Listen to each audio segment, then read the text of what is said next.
ये देखिए, ये चेक करें ज़रा, कितने ज़बरदस्त और बिल्कुल वैसे ही तैयार हुए हैं जिस तरह से बाज़ार से आप खाते हैं। कितने सॉफ्ट और जूसी, और इसका कलर चेक करें। ये बिल्कुल भी मैं बाज़ार से लेकर नहीं आई, बल्कि ये घर पर मैंने बनाए हैं। और आज मैं आप लोगों के साथ बिल्कुल 110% ऑथेंटिक और ओरिजिनल पेशावरी चपली कबाब की रेसिपी शेयर करने जा रही हूँ। इसे सीखने के लिए मैं बिल्कुल भी पेशावर नहीं गई, क्योंकि मेरा अपना ताल्लुक पेशावर से है।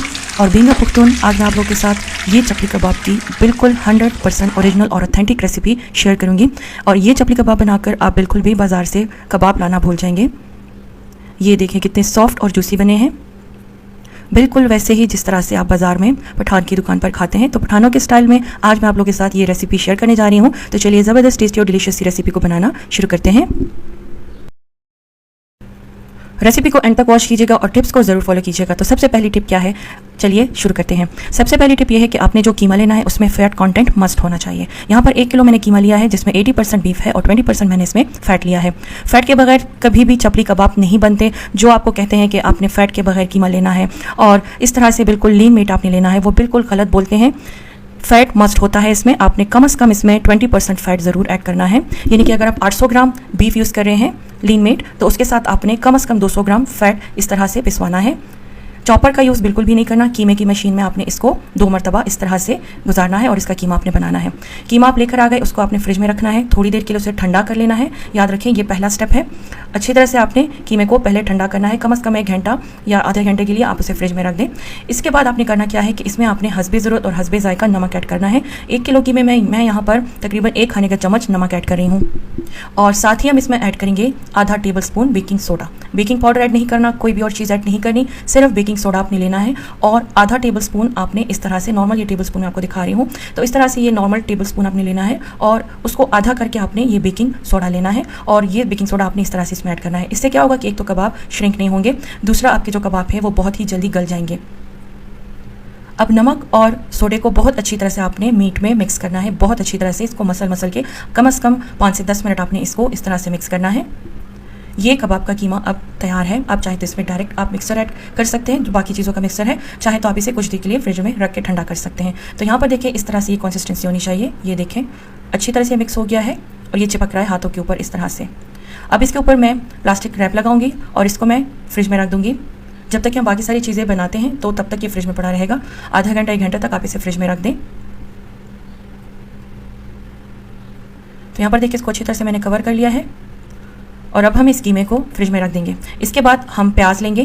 तो 1 किलो कीमे में तकरीबन आधा किलो प्याज आपने मस्ट ऐड करना है। बाज़ार वाले तो इससे भी ज़्यादा ऐड कर लेते हैं, तो यहाँ पर अब हम घर पे बना रहे हैं तो इसलिए मैं इसमें तकरीबन आधा किलो से थोड़ी सी कम प्याज में यूज़ कर रही हूँ। छोटे प्याज ये मैंने लिए हैं, तो ये तकरीबन 6 अदद बनते हैं। इसमें हम ऐड करेंगे 3 से 4 हरी मिर्चें और 2 छोटे छोटे अदरक के टुकड़े इस तरह से। इससे ज़्यादा अदरक लहसुन आपने ऐड नहीं करना। लहसुन तो बिल्कुल भी ऐड नहीं करना, सिर्फ अदरक आपने ऐड करनी है। और इसको अच्छी तरह से हम चॉप कर लेंगे। चॉपर नहीं है तो आप छुरी की मदद से भी इसको बारीक कर सकते हैं। और इसके बाद किसी भी मलमल के कपड़े में या इस तरह से किसी भी बैग में आपने इसको ऐड करना है। अगर दोनों चीज़ें नहीं है तो आप किसी छलनी में, बारीक छलनी में आपने इसको डालना है और इसको अच्छी तरह से दबा दबा कर स्क्वीज़ करना है, ताकि इसका जो पानी है वो अच्छी तरह से इससे निकल जाए। ये देखिए इस तरह से। इसके बाद हम चपली कबाब मसाला बनाएंगे। तो इसके लिए सबसे पहले हम लेंगे 1.5 खाने के चम्मच, यानी कि 1.5 टेबल स्पून अनारदाना। और इसको थोड़ी देर के लिए मैंने पानी में भिगो के रखा था, ये ताकि ये थोड़ा सा नरम हो जाए, लेकिन भिगोना ज़रूरी नहीं है। आप एज इट इज़ भी इसको थोड़ा सा दरदरा सा ग्राइंड कर सकते हैं। ग्राइंड करने के बाद हम इसमें 2 खाने के चम्मच सफ़ेद ज़ीरा ऐड करेंगे। इस तरह से थोड़ा सा भर के आपने ऐड करना है। और 4 खाने के चम्मच हम इसमें साबुत धनिया ऐड करेंगे। ये देखिए इस तरह से। अगर आप ये चपली कबाब मसाला स्टोर करना चाहते हैं तो आप इसको डबल या ट्रिपल क्वांटिटी में भी बना सकते हैं, लेकिन आपने पहला स्टेप जो है वो स्किप करना होगा, अनारदाने को भिगोने का स्टेप। आपने अनारदाना बिल्कुल भी नहीं भिगोना, बस उसको डायरेक्ट आपने इस तरह से दरदरा से पीस लेना है। फिर इसके बाद आपने बाकी सारे मसाले ऐड करने हैं। इसके बाद हम इसमें ऐड करेंगे साबुत लाल मिर्ची। ये भी हम 2 टेबल स्पून इसमें ऐड करेंगे और दाने तकरीबन 15 से 20 अदद बनते हैं। तो अगर आपके पास ये साबुत लाल मिर्ची नहीं है तो आप जो कुटी हुई लाल मिर्ची है तो उसको इस्तेमाल भी कर सकते हैं, लेकिन इस स्टेज पर आपने उसको ऐड नहीं करना। पहले बाकी सारी चीज़ें आप दरदरा सा पीस लें और उसके बाद आपने कुटी हुई लाल मिर्ची इसमें ऐड करनी है। तो ये चपली कबाब मसाला आपका तैयार है। एक खुला बर्तन लेंगे इस तरह से और इसमें हम ये कीमा ऐड करेंगे, क्योंकि इसको हमने अब अच्छी तरह से मिक्स करना होगा, तो इसलिए थोड़ा सा खुला बर्तन ज़रूरी है। कीमे को अगेन हम तकरीबन 5 से 6 मिनट तक अच्छी तरह से मसल कर मिक्स कर लेंगे। सबसे इंपॉर्टेंट स्टेप जो होता है वो इसे मिक्स करने का होता है। तो आपने इसको बहुत अच्छी तरह से मिक्स करना है। इसके रेशे जो है वो इस तरह से आपस में चिपकने चाहिए। तो यहाँ पर देखिए तकरीबन 5 से 6 मिनट मैंने इसे मजीद अच्छी तरह से मसल कर मिक्स कर लिया है। और अब हम इसमें मसाला ऐड करेंगे। जो मसाला हमने पीस के रखा हुआ था तो वो हम इसमें ऐड कर लेंगे। और इसके साथ ही हम जो खुश्क प्याज हमने बना के रखे हुए थे तो वो भी हम इसी में ऐड कर लेंगे। खुश्क प्याज, हरी मिर्चें और अदरक का जो हमने मिक्सर बना के रखा था तो वो भी हम इसमें ऐड कर लेंगे। ये देखिए कितना ड्राई हो चुका है, ये देखिए आपको फील हो रहा होगा इस तरह से। प्याज को ड्राई करना ज़रूरी है। इसके बाद हम इसमें ऐड करेंगे तकरीबन 4 खाने के चम्मच मकई का आटा। जिससे हम रोटी नहीं बनाते तो वो वाला मकई का आटा आपने लेना है, कॉर्नफ्लोर नहीं लेना, बेसन तो बिल्कुल भी नहीं लेना। और इसके अलावा जो सादा आटा होता है तो वो भी आपने नहीं लेना, मकई का आटा ही आपको चाहिए, मकई का आटा ही आपने लेना है। तकरीबन 4 खाने के चम्मच भर के यहाँ पर मैंने इसमें मकई का आटा ऐड कर लिया है। और वो येलो वाला भी नहीं लेना, ये वाला वाइट वाला लेना है आपने। अब हम इन सारी चीज़ों को बहुत अच्छी तरह से मिक्स कर लेंगे। 5-10 मिनट तक बहुत अच्छी तरह से आपने इसको मसल के मिक्स करना है। तो बस ये देखिए ये चपली कबाब का मिक्सचर तैयार है। मैं आपको दिखा दूं, इस तरह से कंसिस्टेंसी होनी चाहिए, बिल्कुल हाथ से चिपकना चाहिए। ये देखिए इस तरह से ये बिल्कुल यकजान हो चुका है। अब आप चाहें तो इसके डायरेक्ट चपली कबाब भी बना सकते हैं और चाहें तो इसको अगेन आप रेफ्रिजरेटर में रख सकते हैं। ये चपली कबाब मसाला बिल्कुल रेडी है। एंड में जब आपने इसको बनाना हो तब आपने इसमें टमाटर ऐड करने हैं। तो टमाटर को आपने क्या करना है कि पहले आपने इसको बारीक चॉप करके इसका पानी निकालना है। तो यहाँ पर मैंने 2 अदद मीडियम साइज के टमाटर लिए हैं और इसको अच्छी तरह से हम चॉप कर लेंगे और इसके बाद छल्ली में डालेंगे ताकि इसका जो पानी है वो इससे निकल जाए। तो ये देखिए यहाँ पर मैंने इसमें टमाटर ऐड कर लिए हैं। बस इस स्टेज पर अब हम चपली कबाब को बनाएंगे। बाकी आप मिर्च मसाले एडजस्ट कर सकते हैं। अगर आपको लगे कि यहाँ इस स्टेज पर थोड़ा सा कम है, आप थोड़ा सा चख लें, थोड़ा सा फ्राई करके। और अगर आपको लगे कि इसमें कोई चीज़ें कम है तो आप ऊपर से ऐड कर सकते हैं। मैंने इसमें थोड़ा सा नमक ऐड कर लिया है, थोड़ा सा पिसा हुआ ज़ीरा और थोड़ा सा पिसा हुआ धनिया, कुटी हुई लाल मिर्चें। ये एंड में एक टच देने के लिए होता है, ज़रूरी नहीं है। अगर आपको लगे कि मसाले बराबर हैं तो आप इसको स्किप कर सकते हैं, लेकिन ये एंड में थोड़ा सा टच देने के लिए होता है ताकि ऊपर अच्छी सी लुक आ जाए। कमर्शियली भी ऐसे ही करते हैं, पहले से मसाले बना के रखते हैं और इस तरह से एंड में फिर इसमें टमाटर ये थोड़े से मसाले ऐड करते हैं। अब हम एक प्लेट लेंगे, क्योंकि वहाँ पर तो बड़े बड़े थाल टाइप होते हैं और जिसमें वो फ्राई करते हैं, डीप फ्राई करते हैं, कढ़ाइयाँ होती हैं, तो उसमें ये बहुत ही इजीली कबाब बना लेते हैं। लेकिन यहाँ पर हमारे पास इतनी बड़ी कढ़ाई नहीं है, तो हमने क्या करना है कि एक बड़ी सी प्लेट लेंगे, उसके ऊपर थोड़ा सा ऑयल लगाएंगे, हाथों के ऊपर थोड़ा सा पानी लगाएंगे और इस तरह से हम कबाब बनाएंगे। पहले हम हाथों के ऊपर बनाएंगे और इसके बाद इस तरह से रखेंगे। तो मैं बिल्कुल वही साइज़ बना रही हूँ जिस तरह से बाज़ार में बनाते हैं। ये देखें, इसके सेंटर में आपने फिंगर्स की मदद से थोड़े से सुराख करने हैं। देखें इस तरह से ये सुराख बनाने ज़रूरी है। कमर्शियली भी इसी तरह बीच में 1 या 2 सुराख बनाए जाते हैं ताकि कबाब जो है वो बीच में से उठे नहीं और श्रिंक ना हो।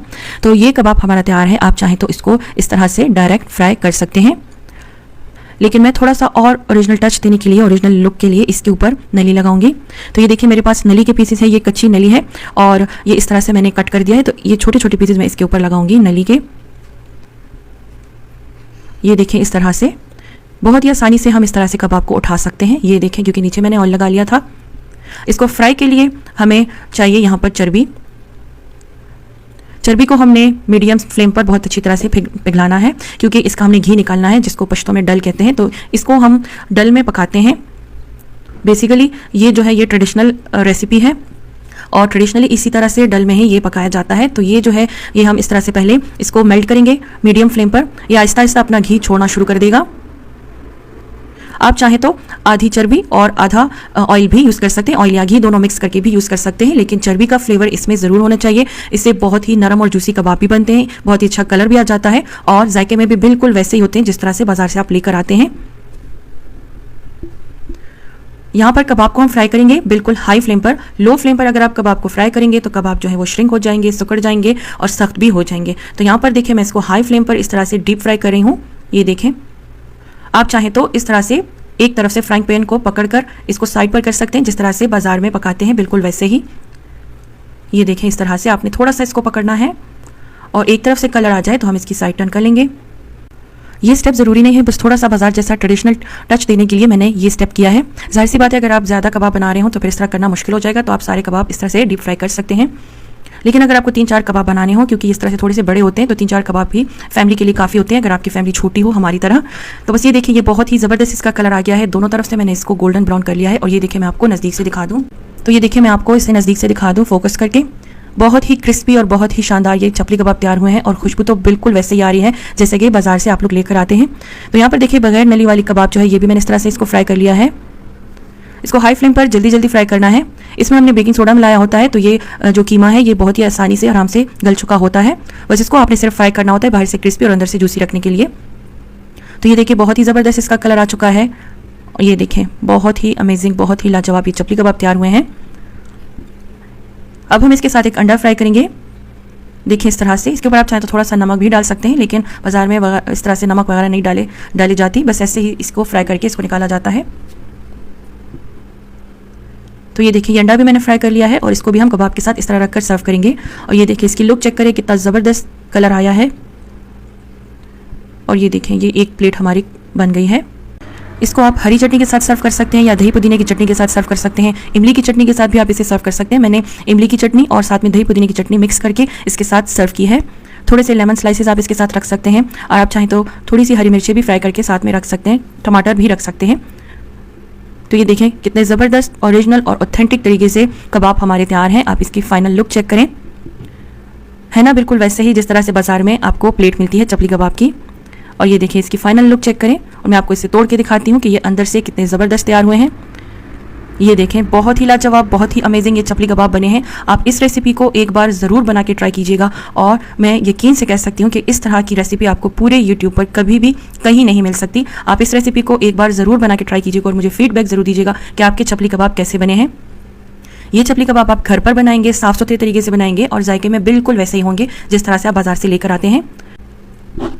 टिप्स को ज़रूर फॉलो कीजिएगा, वीडियो को एंड तक वॉच कीजिएगा और हर एक टिप को फॉलो करने के बाद ही कबाब बनाइएगा और मुझे फीडबैक दीजिएगा। चपली कबाब तो आपको एक पठान ही सिखा सकता है। तो आज मैंने आप लोगों को ये चपली कबाब बिल्कुल अपने ओरिजिनल और ऑथेंटिक तरीके से बनाने सिखाए हैं, क्योंकि मैंने आपको स्टार्ट में बताया है कि मैं पेशावर से बिलोंग करती हूँ और बीइंग अ पुख्तून मैं आपको असली रेसिपी दे सकती हूँ। तो ये रेसिपी वही है जो कि हम बचपन से खाते आ रहे हैं और इसको बनाकर देखते हुए हम बड़े हुए हैं। ये देखें बिल्कुल वैसे ही लचक है, वैसे ही क्रिस्पीनेस है और अंदर से वैसे ही जूसीनेस है।